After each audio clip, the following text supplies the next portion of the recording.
जितनी भी बातें थीं, जितनी भी अफवाहें थीं, वो सब दम तोड़ गईं और पाकिस्तान सुपर लीग 11 में ऑक्शन के बजाय ड्राफ्ट होगा।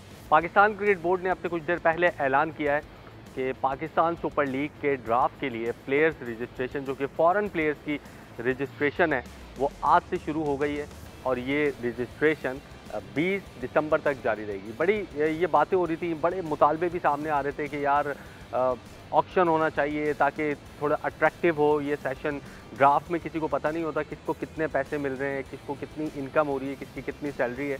जिस तरह आईपीएल में होता है, प्लेयर्स महंगे भी बिकते हैं और अनसोल्ड भी होते हैं। बड़ा इंटरेस्टिंग एक ऑक्शन होता है जो कि अभी कुछ देर पहले ऑक्शन हुआ अबू धाबी में आईपीएल का। तो उसी तरह पाकिस्तान सुपर लीग में भी होना चाहिए। कुछ फ्रेंचाइजीज भी इसके हक में थी, लेकिन पाकिस्तान क्रिकेट बोर्ड शायद इस साल ये ड्राफ्ट का सिलसिला ही जारी रहेगा और शायद PSL 12 और PSL 13 में जो है वो ऑक्शन शुरू हो सकता है। तो अब पूरा 1 महीना है फॉरेन प्लेयर्स के पास रजिस्ट्रेशन कराने के लिए और बहुत अच्छे अच्छे प्लेयर्स अभी भी बाकी हैं, क्योंकि आईपीएल का मिनी ऑक्शन ज़रूर हो चुका है, लेकिन मैंने अपनी पहली वीडियो में बताया था कि 15 से 20 प्लेयर अभी भी ऐसे हैं जो अच्छे रेपुटेशन रखते हैं, बड़े प्लेयर्स हैं जो कि आईपीएल भी खेल चुके हैं, दुनिया भर की लीग्स खेल रहे हैं, अपनी टीमों के लिए परफॉर्मेंस का मुजाहिरा कर रहे हैं, वो अभी भी अवेलेबल हैं। अगर हम बात करते हैं उसमें मार्क चैपमैन हैं, डिवॉन कॉनवे तो सेलेक्ट हो गए थे, इसके अलावा ऑस्ट्रेलिया से एडम जैम्पा हैं, स्टीव स्मिथ हैं, और अगर इंग्लैंड की बात करें तो इंग्लैंड के अपने रेड बॉल कॉन्ट्रैक्ट याफ्ता जो प्लेयर्स हैं उनको सिर्फ आईपीएल खेलने की इजाज़त देता है। अगर पाकिस्तान क्रिकेट बोर्ड उनसे बातचीत करे तो बेन स्टोक्स भी अवेलेबल हो सकते हैं, जॉनी बेयरस्टो भी अवेलेबल हो सकते हैं, और इसके अलावा 15-16 प्लेयर्स ऐसे हैं जो अभी भी पाकिस्तान सुपर लीग को चार चांद लगा सकते हैं, जिसमें डैरल मिचेल जो कि पिछले साल लाहौर कलंदर से भी खेले थे। वैसे तो हमारे 11 प्लेयर्स जो कि पाकिस्तान सुपर लीग 10 में खेले थे वो आईपीएल में सेलेक्ट हो गए। बड़े वो कहते हैं कि आईपीएल जो है वो रिटायर्ड प्लेयर्स की लीग है, लेकिन हमारे वो 11 प्लेयर्स जो कि सिलेक्टेड थे, जो कि शायद रिटेन भी होते टीमों में, वो आईपीएल का अब हिस्सा बन गए।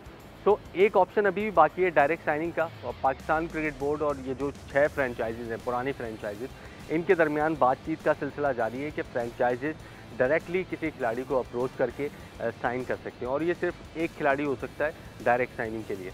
इस पर बातचीत का सिलसिला जारी है। लेट्स सी कि इस पर पाकिस्तान क्रिकेट बोर्ड क्या डिसीजन लेता है। हर फ्रेंचाइज ये चाहती है कि कोई ना कोई एक बड़ा प्लेयर उनकी टीम में शामिल हो, और वो डायरेक्ट साइनिंग के ज़रिए ही हो सकता है, क्योंकि अगर आप ड्राफ्ट की रकम देखें, अगर हम प्लाटीनियम कैटेगरी देखते हैं हमारी, तो उसमें ज़्यादा से ज़्यादा एक प्लेयर को 6-7 करोड़ रुपए आप दे सकते हैं उस कैटेगरी के मुताबिक। उसके अलावा डायमंड है, गोल्ड है, सिल्वर है, ये तमाम तर कैटेगरीज़ हैं। सो डायरेक्ट साइनिंग एक अच्छा ऑप्शन हो सकती है अगर PSL 11 में इसको अप्लाई करते हैं। ऑप्शन की जहाँ तक बात है, टीमों के लिए ऑप्शन ज़रूर होगा, और टीम जो है जो 2 टीमें फ़रोख्त होंगी पाकिस्तान सुपर लीग में, वो 8 जनवरी को होंगी, और उसमें ऑप्शन ज़रूर होगा, और कहा यह जा रहा है कि 1 अरब से ज़्यादा में फ़रोख्त होंगी ये टीमें।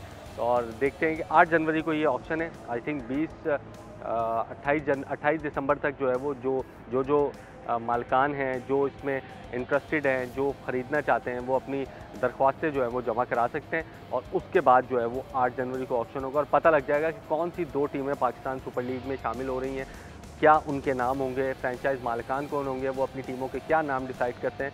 तो अभी बहुत सारी चीज़ें जो कि दिसंबर और जनवरी है उसमें पाकिस्तान सुपर लीग में होनी है।